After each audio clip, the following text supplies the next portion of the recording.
নমস্কার বন্ধুরা, বাসন্তী কিচেন থেকে সবাইকে স্বাগত জানিয়ে আজকের আমি আপনাদেরকে লোটে মাছের রান্না বানিয়ে দেখাবো। তার জন্য এখানে পুঁই শাক নিয়ে নিয়েছি। ঠিক পুঁই শাকের পাতাগুলো আমি এখানে ব্যবহার করব না, এই ডাঁটাগুলোই ব্যবহার করব। তার জন্য পাতাগুলো আমি কেটে ফেলে দেব। আর বন্ধুরা, এই ডাঁটার গা থেকে ছালগুলো, উপরের যে পাতলা ছালটা, এইটাকে আমি ছুলে বের করে দেব। ঠিক এই রকমভাবে সবগুলো ডাঁটাকে আমি এরকমভাবে কেটে নিচ্ছি। এরপর নিচ্ছি লোটে মাছ। লোটে মাছগুলো কেটে বেছে ধুয়ে নিয়ে চলে এসেছি। এরপরে বন্ধুরা, লোটে মাছ আর ডাঁটাগুলোকে আমি একসঙ্গে নিয়ে নিয়েছি। এরপর উনুন ধরিয়ে আমি একটা কড়া বসিয়ে দিলাম। কড়াতে কিছুটা পরিমাণের জল দিয়ে দিচ্ছি। ওই জলের মধ্যে এরপর আমি লোটে মাছগুলোকে দিয়ে দেবো।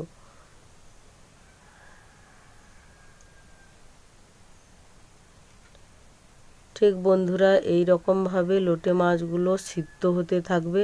এখানে লবণ বা হলুদ আমি কোনো কিছু ব্যবহার করব না। এই রকম ঢাকনাটা দিয়ে দিচ্ছি। এরপর বন্ধুরা, ঢাকনাটা খুলে দেখছি যে সেদ্ধ হয়েছে কি না। দেখুন বন্ধুরা, খুব সুন্দর সেদ্ধ হয়ে গেছে। ওর মাঝখানে যে কাঁটাটা থাকে, এই কাঁটাটাকে আমি বেছে বের করে দেব।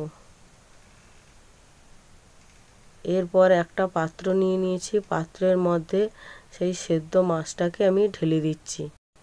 এই পাত্রের মধ্যে মাছটা ঠান্ডা হতে থাকবে। সেই ফাঁকে আমি একটা মশলা বানিয়ে নিচ্ছি।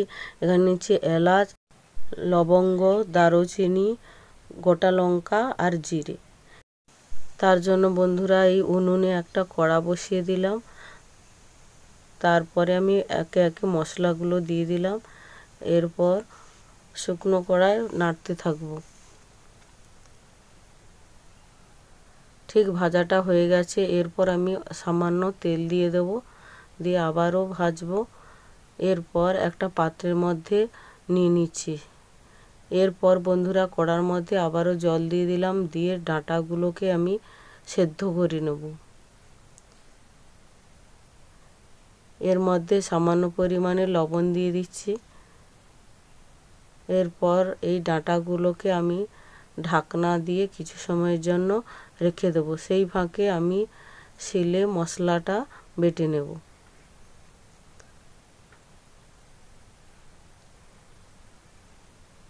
ঠিক বন্ধুরা, এইভাবে মশলাটাকে আমি ভালোভাবে বেটে নিচ্ছি জল দিয়ে। দেখুন বন্ধুরা, মশলাটা বাটা হয়ে গেছে। এরপর একটা বাটির মধ্যে আমি রেখে দিচ্ছি মশলাটাকে। দেখুন বন্ধুরা, ডাঁটাটা সেদ্ধ করা হয়ে গেছে। এটা তুলে নেব। এরপর সেই মাছগুলোকে এই হ্যান্ড ব্লেন্ডারের সাহায্যে আমি এরকমভাবে নাড়িয়ে নিচ্ছি, যাতে মাছ থেকে কাঁটাটা কিছুটা পরিমাণে আলাদা হয়ে যায়। তারপর একটা পাত্রে এরকম মতো একটা চালনি নিয়ে নিয়েছি। আপনাদের এই রকম চালনি না থাকলে নেটও ব্যবহার করতে পারেন। ঠিক এই চালনির সাহায্যে আমি চামচ দিয়ে এরকমভাবে নাড়তে থাকব। মাছগুলো নিচে পাত্রের মধ্যে পড়ে যাবে আর ওপরে কাঁটাগুলো থেকে যাবে। দেখুন বন্ধুরা, সবগুলো কাঁটা থেকে গেছে। আপনারা নেটেতেও এরকম ছেঁকে নিতে পারেন। আমি মাছটাকে আলাদা করে নিচ্ছি। এরপরে একটা কড়া বসিয়ে দিলাম, তেল দিয়ে দিচ্ছি। এর মধ্যে দিয়ে দিচ্ছি 5 ফোড়ন, তারপর দিয়ে দিচ্ছি 2টো তেজপাতা। ভালো করে একটু নেড়ে নেব। তারপর ওই মাছ শুদ্ধ যে জলটা, ওটা আমি দিয়ে দেব।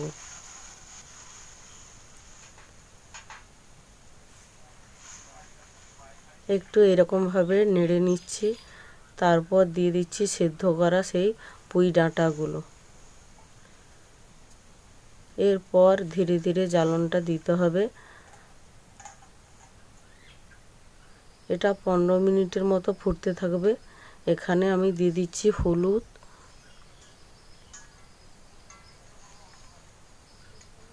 এখানে আমি লঙ্কা ব্যবহার করছি না, কারণ শুকনো লঙ্কা ভেজে মশলা করা আছে, আর এখানে ব্যবহার করব কাঁচা লঙ্কা। অনেকটা জল টেনে গেছে বন্ধুরা, দেখুন। ঠিক এই পর্যায়ে আমি দিয়ে দেব কিছুটা পরিমাণে লবণ। আপনারা লবণটা বুঝে দেবেন, কারণ আগে একটু লবণ দেওয়া আছে। তারপর দিয়ে দিচ্ছি চেরা কাঁচা লঙ্কা কয়েকটা। দেখুন বন্ধুরা কতটা জল টেনে গেছে।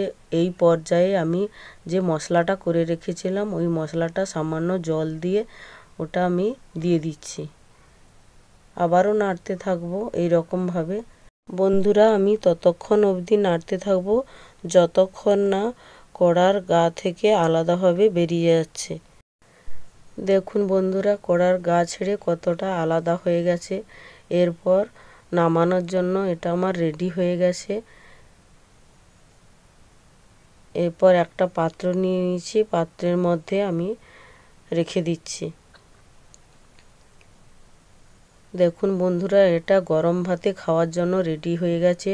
যদি আমার এই রেসিপিটা ভালো লেগে থাকে আপনারা লাইক, কমেন্ট, শেয়ার করবেন এবং সাবস্ক্রাইব করতে